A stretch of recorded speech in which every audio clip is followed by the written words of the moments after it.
বাসার সামনে এত সুন্দর একটা জায়গা থাকতেও আমরা কখনো এখানে যাওয়া হয়নি। প্রতিদিনই বিকালে ছাদে গেলে দেখতাম এই জায়গায় অনেক মানুষ আসে, ঘোরাফেরা করে, খাওয়া দাওয়া করে, অনেক মজা করে, বাচ্চারা খেলাধুলা করে। তো কখনো এখানে আসলে আসা হয়নি।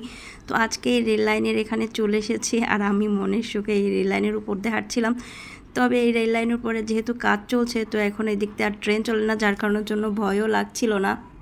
এরকম রেল লাইনের উপর দিয়ে হাঁটতে কিন্তু বেশ ভালোই লাগছিল। আমার এইভাবে হাঁটা দেখে আবার আমার ছেলেদেরও হাঁটতে ইচ্ছা করছিল। তো আমার 2 ছেলে উঠে পড়েছিল, তো ওরাও হাঁটছিল। তো আমি ওর ছোট্টটার আবার হাত ধরে রেখেছিলাম, কারণ ও যেহেতু ছোট মানুষ, পড়ে যাওয়ার সম্ভাবনা আছে, আর নিচে যেহেতু পাথর আছে, তো পড়ে গেলে হাত পা কেটে যাওয়ার সম্ভাবনা আছে, তার জন্য একটু ধরে রাখার চেষ্টা করছিলাম। আর ও কিন্তু পরবর্তীতে হাত ছেড়ে দিয়ে একাই হাঁটছিল। আমাকে বলছিল তুমি ছেড়ে দাও, আমি একাই যেতে পারবো। তো ওখানে যাওয়ার পর কিছুক্ষণ পরে দেখলাম যে একটা ট্রেন যাচ্ছিল। তো আমার ছেলে বলছিল ট্রেন কি আম্মু এই লাইনের উপর দিয়ে আসবে কি না। তো আমি বলছিলাম যে না, এটার কাজ এখনও শেষ হয়নি, যখন শেষ হবে তখন এটার উপর থেকে ট্রেন চলবে।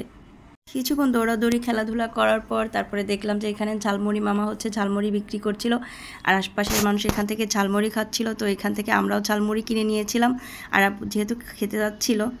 আর আমার ছেলে রেল লাইনের উপর দিয়ে হেঁটে এত বেশি মজা পেয়েছে যে সারাক্ষণই সেটার উপর দিয়েই হাঁটছিল, মানে যতক্ষণ ছিল হাঁটতেই ছিল এর উপর থেকে। এখানে গিয়ে আরবের এক ফ্রেন্ডের সাথে দেখা হয়ে গিয়েছে, মানে অনেক দিন পর ওর ফ্রেন্ডের সাথে দেখা হয়েছে। ও খুবই খুশি ছিল, আর আমাকে এদিকে দেখাচ্ছিল যে আম্মু দেখো এখানে ছাগল। তো ছাগল কুকুর এগুলো দেখলে আবার ভীষণই ভয় পায়। তো আমাকে বলছিল যে দেখো এদিকে আসছে। তো আমি বলছিলাম যে ভয়ের কিছু নেই, ও আবার অনেক বেশি ভয় পায় এগুলো। আজকে একদম হাজব্যান্ডকে ধরে নিয়েই আসলে এখানে চলে এসেছি। বাসার এত কাছে, তারপরেও কখনো এখানে আসি নাই। মানে প্রতিদিন সামনে দিয়ে যাই, কখনো এখানে বিকালে আসা হয়নি, কারণ অনেক মানুষ দেখি বিকালে এখানে হাঁটাহাঁটি করে গল্প করে, কিন্তু কখনো এখানে আসা হয় না। তো আজকে একদম জোর করেই তাকে ধরে নিয়ে এসেছি, বললাম যে চলো আজকে বিকালটা এখানে একটু সময় কাটাই। প্রতিদিনই তো ছাদে যাই, বাচ্চারা খেলাধুলা করে, তো আজকে এখানেই খেলুক। এদিকে এই যে ওর আব্বু হচ্ছে আমাকে ঝালমুড়ি দিল খাওয়ানোর জন্য, যেহেতু ও খেলাধুলা করছিল, আমাকে বলছিল যে না তুমি খাইয়ে দাও। তো আমি হচ্ছে ওকে খাইয়ে দিয়েছিলাম, আর ওর ঝালমুড়িটা একদম ঝাল ছাড়াই বানিয়েছে, ও একটু ঝাল হলে আবার খেতে পারে না। আর এদিকে হচ্ছে ছোট্ট একটা ট্রেন ভেবে আমার ছেলেটা ভিডিও করছিল, বলছিল যে আম্মু দেখো ট্রেন আসছে। তো পরবর্তীতে দেখলাম যে এটা ট্রেন না, এটা হয়তো মালগাড়ি।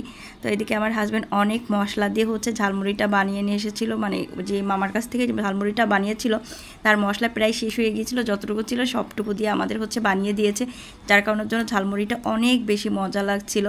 আর এদিকে হচ্ছে সন্ধ্যালেও গিয়েছিল, মাগরিবের আজান দিয়ে দিয়েছিল। তো আর বেশিক্ষণ থাকতে পারি না, যেহেতু মাগরিবের কিছুক্ষণ আগেই এসেছিলাম। তো এর পরবর্তীতে যেদিন আসবো হাতে সময় নিয়ে আসবো, যাতে কিছুক্ষণ বসে থাকতে পারি, গল্প করতে পারি, হাঁটাচলা করতে পারি, যেহেতু আর সময় ছিল না হাতে। এদিকে অন্ধকার হয়ে গেছে, যখনই অন্ধকার হয়েছে অন্ধকারের ভেতরে মশারও উৎপাত শুরু হয়ে গিয়েছে।